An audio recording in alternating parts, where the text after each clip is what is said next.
What began as an ordinary summer evening in a quiet English neighborhood would end as one of the UK's worst mass shootings in over a decade. On August 12, 2021, the peaceful suburb of Keyham in the coastal city of Plymouth was shattered by the echoes of gunfire.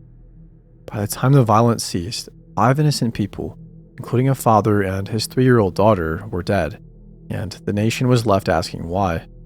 This tragic case would soon lead investigators into the toxic world of Incel culture and raise difficult questions about gun laws and missed warning signs. Welcome back to Ripshy Crime. Today we're examining the harrowing case of the Plymouth shooting, a story of hate, missed red flags, and unimaginable heartbreak. Ripshy Crime is all about true crime cases from around the world. So if that's your thing, please consider subscribing to the channel for more deep dives, and make sure you stick around until the end because the aftermath of this case surprised an entire nation and led to changes that could affect public safety for years to come. Now, with that out of the way, grab a snack, sit back, and let's investigate the case of Jake Davison and the Plymouth mass shooting. Plymouth is a historic port city in southwest England, known for its naval heritage and normally tranquil streets. Violent gun crime is extremely uncommon in the UK. Mass shootings are so rare that this incident was the worst of its kind in Britain in more than 10 years. So when emergency calls started flooding in around 6:10 p.m. on August 12th, reporting a gunman on the loose in Keyham, it was almost unbelievable. It all began at a modest home on Biddick Drive that evening. 22-year-old Jake Davison lived there with his mother, 51-year-old Maxine Davison, and that night an explosive argument erupted between them. The altercation turned violent when Jake, a heavy-set young man who had been bulking up with intensive weightlifting, grabbed his mother by the throat and locked her in a bedroom. Maxine frantically phoned a relative for help, but before anyone could intervene, Jake picked up a pump-action shotgun, which he legally owned, and opened fire. He shot his mother twice at close range, killing her instantly. At 6:08 p.m., the first gunshots rang out, but Jake's fury was just getting started. He stepped outside his home, armed with a shotgun, leaving behind his mother's body. On the residential street, the first people he encountered were 43-year-old Lee Martin and his little daughter, 3-year-old Sophie Martin, who were out for an evening walk with their family dog. Sophie was dressed in a white summer dress and cheerfully pushing her teddy bear in a buggy when Jake approached. Without warning, he opened fire on the father and child. Lee was shot multiple times and Sophie was shot at least once from only a meter away. Neighbors would later recall the heartbreaking scene of the dying father still cradling his little girl in his arms as if trying to protect her until the very end. Jake didn't stop there. He fired shots through the front door of a nearby house, injuring 53-year-old Michelle Parker and her 33-year-old son, Ben, who'd been inside their home. Thankfully, they survived their injuries. Jake then moved on from the cul-de-sac and entered a small local park. There he encountered 59-year-old Stephen Washington, who was out walking his dog after dinner. Jake shot Stephen dead before the man even knew what was happening. Without breaking stride, Jake exited the park and came upon his final victim, 66-year-old Kate Shepard, outside a hair salon as she was heading home from a shopping trip. From a distance of just a few meters, he shot Kate in the abdomen. Fatally wounded, Kate collapsed on the sidewalk. She would be rushed to the hospital, but sadly, doctors could not save her. She died of her injuries soon after. In the span of about 8 minutes, Jake Davison had killed 5 people: a child, her father, 2 other bystanders, and his own mother, and seriously injured 2 more. As sirens approached and unarmed police officers tried to confront him, the gunman slipped into a side street. At 6:23 p.m., realizing the authorities were closing in, Jake turned his shotgun on himself before armed officers could stop him, taking his own life with a final blast under the chin. The rampage was over almost as quickly as it began. In total, it lasted only a few minutes, but its devastation was profound. It was a warm summer evening that descended into unimaginable horror for the residents of Keyham. This was Britain's first mass shooting since 2010, and it left an entire community traumatized. Within hours, news of the shootings had spread across the UK, sparking shock and an outpouring of grief. Mass shootings are exceptionally rare in the UK due to strict firearm laws, so the fact that this happened at all, let alone with a legally owned gun, was almost unthinkable. With the shooter dead at the scene, police did not have to hunt for a suspect, but they did have to hunt for answers. The immediate question on everyone's mind was, why? Why would a 22-year-old turn on his own mother and complete strangers, including a tiny child? As detectives and journalists began digging into Jake Davison's background, a disturbing picture emerged of a deeply angry young man, consumed by hate, loneliness, and a toxic online world. Jake was employed as a trainee crane operator, though he struggled with various personal issues. Those who knew him recalled a socially isolated, frustrated individual. Most significantly, Jake had become obsessed with the misogynistic incel subculture online.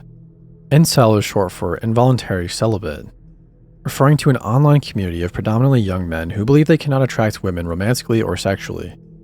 These groups often foster a deep resentment toward women, toxic male supremacist views, and even encouragement of violence. Over time, the incel subculture has been linked to a number of violent attacks around the world, and Jake Davison sadly joined that list. Online posts and videos by Jake revealed the depth of his anger and self-pity. He frequented Reddit forums for incels and gun enthusiasts, and he maintained a YouTube channel under the handle Professor Waffle, where he often ranted about his life. In these videos, Jake described himself as beaten down and defeated by life, complaining about how he never had a girlfriend or been intimate with a woman. He spoke the lingo of the incel community, referring to sexually active men as chads and lamenting that he had missed out on teenage romance. In one video, he said, "I wouldn't clarify myself as an incel," but then admitted he had been chatting with people who were just like him, lonely and angry. The overall message was clear. Jake felt rejected by women in society, and he blamed everyone but himself. His mother, Maxine, bore the brunt of his growing rage. Maxine loved her son and had tried repeatedly to get him help for his mental health struggles, but Jake resented her efforts. On Reddit, he even posted hateful messages about his own mother, expressing hostility toward her for urging him to seek therapy.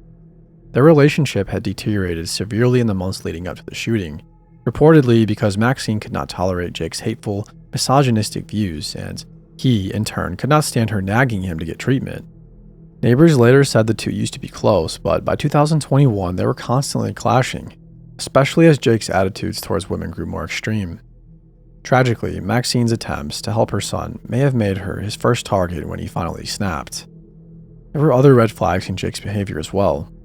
Just one day before the massacre, Jake had an online outburst that drew serious consequences. He got into an argument on Reddit with a 16-year-old girl from the United States, at first flirting with her, then becoming inappropriately sexual and aggressive. When the teenage girl rebuffed him, Jake harassed her with disturbing messages, even suggesting that sex with someone her age was acceptable because it was legal in the UK. Other Reddit users were so alarmed that they urged the girl to report him to police. In the end, Reddit's administrators noticed Jake's behavior and suspended his account on August 11, 2021, for harassing a minor. In hindsight, it's a chilling incident. Literally the day before his deadly rampage, Jake was boiling over with anger and entitlement, lashing out at a random girl online when he didn't get what he wanted. Jake's mental state was clearly spiraling. He appeared fixated on violence and martyrdom. Investigators later discovered he had expressed admiration for prior mass shooters and spent time watching videos about firearms and infamous massacres. Physically, he had transformed himself in the preceding year, spending countless hours at the gym and reportedly using anabolic steroids to increase his muscle mass. He also drank as many as a dozen energy drinks a day and took protein supplements obsessively. This cocktail of steroid abuse and caffeine stimulants likely did no favors for his impulse control or temperament. By August 2021, Jake Davison was a volatile powder keg of misogyny, mental health issues, and rage. Unfortunately, he also had easy access to a very deadly weapon. One of the most alarming aspects of this case is that Jake's shotgun was legally owned, despite his evident red flags. In the UK, gun ownership is tightly controlled. To own a shotgun, an individual must obtain a shotgun certificate, which involves background checks, references, and police approval. Jake had been granted such a license in 2017 and kept a Weatherby pump-action shotgun, ostensibly for clay pigeon shooting. Given the UK's rigorous vetting system, many Britons were stunned that someone like Jake ever qualified for a gun license. And as it turns out, he likely shouldn't have. In late 2020, Jake was involved in a violent incident. He assaulted two youths in a park, reportedly without much provocation. The police opened an investigation into that assault, and As a precaution, they confiscated Jake's shotgun and license in December 2020. However, due to a series of bureaucratic errors and astonishing lapses, the authorities returned the firearm and license to him in July 2021, just 1 month before the shooting. The Independent Office for Police Conduct later revealed that Devon and Cornwall police had indeed seized Jake's gun for about 8 months during the assault probe, but decided to give it back after concluding the case with no charges. Tragically, it appears the police missed crucial information during that decision. A subsequent inquest found that the detective handling the assault case didn't even know what a FC flag in the police database meant. It stood for Firearm Certificate, indicating Jake was a licensed gun owner. In other words, the investigator might not have realized the stakes involved or that Jake still had access to weapons. Training and oversight in the firearms licensing department were virtually non-existent. Incredibly, firearms officers in that unit had received no formal training for 20 years prior. An internal review later described the firearms licensing office's practices as a dangerous shambles, plagued by a dangerously unsafe culture of lax standards. In Jake's case, this incompetence proved fatal. As one local official put it, the system failed at every level. The police knew Jake had a history of violence and mental instability, yet still cleared him to have a gun. When they briefly revoked his license, they handed it back without proper due diligence. Devon and Cornwall's chief constable would later empathize that they viewed the shooting as a domestic incident that spilled into the street, not a premeditated terrorist attack. But to Jake's victims and their families, that exact label hardly mattered. What mattered was that a man with obvious red flags was allowed to possess a firearm, and the consequences were catastrophic. In the immediate aftermath of the shooting, Plymouth was engulfed in grief. This tight-knit community came together to mourn the 5 lives lost. The very next evening, hundreds of residents gathered in a local park for a candlelight vigil, honoring the victims: Maxine Davison, Lee and Sophie Martin, Stephen Washington, and Kate Shepard. People wept and embraced, laying flowers, teddy bears, and handwritten notes at makeshift memorials around the neighborhood. Flags across the city flew at half-mast, and landmarks were illuminated in memory of those who died. A moment of silence and prayer was observed, as the community tried to process the atrocity that had occurred in their midst. Many noted with heartbreak that the victims ranged in age from just 3 years old to 66. Truly, anybody could be a target when such violence erupts. While Plymouth mourned, the rest of the UK reacted with shock and anger. This was not supposed to happen here, people said. Politicians, media, and the public quickly began asking how the system had failed to prevent a known troubled individual from committing mass murder. Within days, the UK Home Office announced an urgent review of firearm licensing nationwide. Police forces across England and Wales were ordered to recheck existing gun licenses and to scour applicants' social media profiles for extremist content. A direct response to the fact that Jake's hateful online post had gone undetected in the original vetting process. By June 2023, new national training programs for firearm inquiry officers were introduced, aiming to finally implement lessons that had been recommended decades earlier after previous shootings. The message from the authorities was clear: never again. In fact, at the inquest, the senior coroner, Ian Arrow, bluntly stated that shotguns should be treated as no less lethal than any other firearm under the law, calling for stricter UK gun regulations and enforcement. He concluded that there had been a serious failure by the police in allowing Jake to keep his gun, and he did not mince words about the need for reform. There was also a broader societal conversation that emerged from this tragedy, one about misogyny and extremist ideologies festering online. Initially, police downplayed any political or ideological motive. They stated there was no evidence linking Jake to organized far-right extremism or terrorist groups. To them, it looked like a young man's domestic anger exploding outward. However, many observers and experts argued that Jake's Incel-fueled rampage was indeed a form of extremist violence, even if he acted alone. Commentators pointed out that Incel ideology, with its hatred of women, has inspired multiple mass killings internationally since 2014, and they questioned whether law enforcement should classify such acts as terrorism.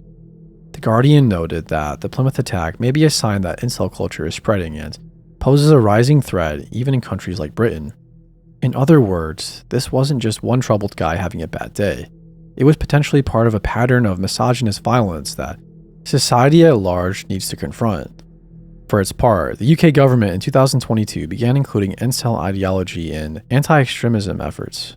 And even cases where incel-inspired plots were foiled have been prosecuted under terrorism laws in Britain and elsewhere.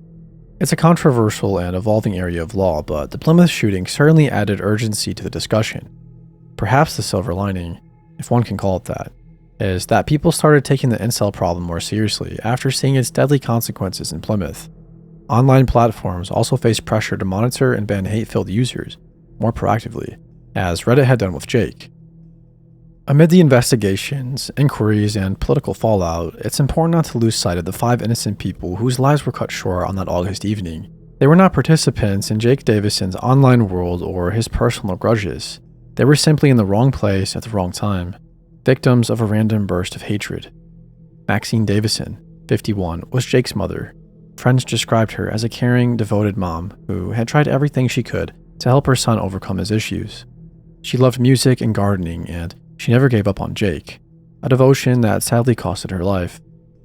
Lee Martin, 43, and his daughter Sophie, 3, were out for a stroll together when they encountered the gunman. Lee was a beloved husband and father who worked for a local yacht company. Little Sophie was Daddy's princess, a joyful toddler just weeks away from her 4th birthday. The image of Lee dying in the street, still holding Sophie in his arms, is one that struck the entire nation's heart. Their family's loss is immeasurable. Stephen Washington, 59, was a grandfather and the primary caregiver for his wife, who has disabilities. He was described as a gentle, quiet man who found joy in simple things, like walking his dog in the evenings. He had spent that day doing exactly that when he was suddenly gunned down for no reason. Kate Shepard, 66, was an artist and former creative arts teacher. She was known for her kindness and was on her way home from running errands when the unthinkable happened. She fought for her life in the hospital, but tragically succumbed to her injury. Kate's friends remember her as a vibrant, loving soul who brought light to those around her. It's also important to acknowledge the 2 people who survived Jake Davison's rampage, Michelle Parsonage and her son Ben. They were both inside their home when Jake fired through the front door, hitting them with shotgun pellets. Michelle was seriously injured and spent weeks recovering in the hospital. Ben survived too, but both have spoken publicly about the lasting trauma, physical, emotional, and psychological, that still affects their lives to this day. Their survival is a testament to resilience, but it's also a reminder that the scars of violence don't disappear just because somebody lived. In the weeks after the shooting, support poured in for the survivors and the victims' families. Local charities and the government set up relief funds for the affected families and for community recovery efforts. Counselors provided trauma support to witnesses and neighbors who were struggling to cope with what they saw. On the 1-year anniversary in August 2022, Plymouth held a memorial service and moment of silence, ensuring that the names of Maxine, Lee, Sophie, Stephen, and Kate will not be forgotten. This case is a sobering reminder of how online hate and real-world violence can collide in the most devastating way.